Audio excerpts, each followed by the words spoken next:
Queso is an incredibly delicious part of the entire Tex-Mex experience. Every time my wife and I would eat out in Dallas, we would pretty much get queso. I gotta tell you, it's really hard to find good queso outside of Texas. It's just not an easy thing to get. Queso needs to be both creamy and glossy in the most luxurious way, and that's not an easy combination of textures to achieve. It took me a ton of recipe testing to get here, but I think I figured out two key components to the right queso texture. I can finally make top tier queso at home, and I'm gonna show you how to do the same. To me, good queso has some texture to it. I want each bite to be interesting because it's really easy for queso to taste like a bowl of melted Velveeta, and that's not what we're aiming for. We're going to dice a quarter of an onion along with one seeded jalapeno. I'm taking the seeds out because I just want the flavor of the jalapeno and not the spice. We'll use half a serrano to bring a little heat, and garlic goes in pretty much everything I make. Mince both of those down, and now we're ready for part one of the required textural components. To achieve this luxurious texture that we desire, we need to start in a slightly contentious place. In my experience, a roux is incapable of producing a completely creamy and glossy sauce.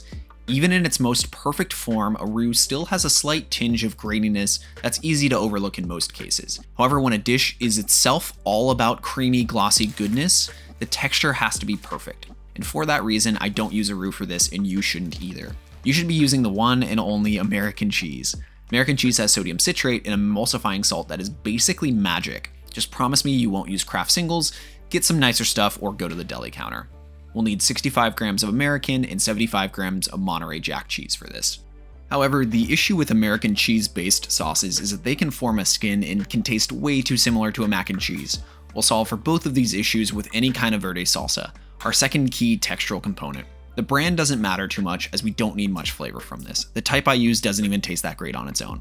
What it does do is keep the queso from forming a skin when it cools, and it brings a delicious tang that hits the side of the tongue when you eat it. We'll use 30 grams of this along with 40 grams of canned green chilies. The last required ingredient is 140 grams of evaporated milk. Now to talk about some extra credit. You could easily make queso with everything I just showed you, but I like the way certain restaurants go above and beyond with additions like avocado and chorizo. I'll make a nice quick guacamole to enhance our queso and crumble up some cotija that will go on top at the end for a nice salty garnish. I'll also remove 2 links of chorizo from their casing to fry up to make this whole thing a little more substantial. That is everything we need. Now we can move over to the stove. I'll fry up the chorizo and set it aside for now. To start the queso, we need to fry the veggies in a tablespoon of butter until they are nicely softened. This will take a few minutes over medium heat. Another core process to this queso is seasoning as you go. This will need a lot of salt to taste similar to restaurant queso, so definitely don't be shy. Once your veggies are softened, add the evaporated milk, and we'll let that come up to a simmer. Tear in your American cheese first because the Monterey Jack won't emulsify into the milk without it. Once melted, add your Jack cheese a little at a time while stirring constantly. Give the cheese all the time it needs to fully melt, and then turn off the heat and stir in your verde sauce. Taste one last time and add salt as needed. This should be rich, slightly spicy, and tangy from the verde sauce.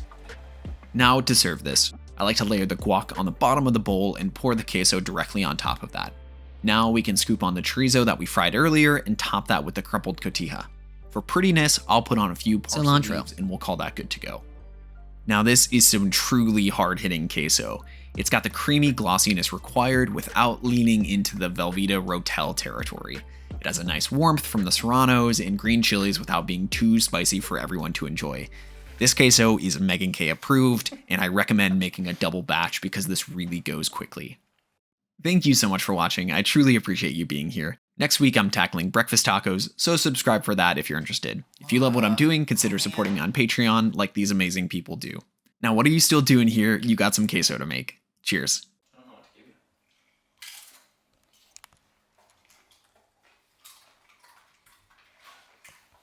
Nana? Yan, you can give her?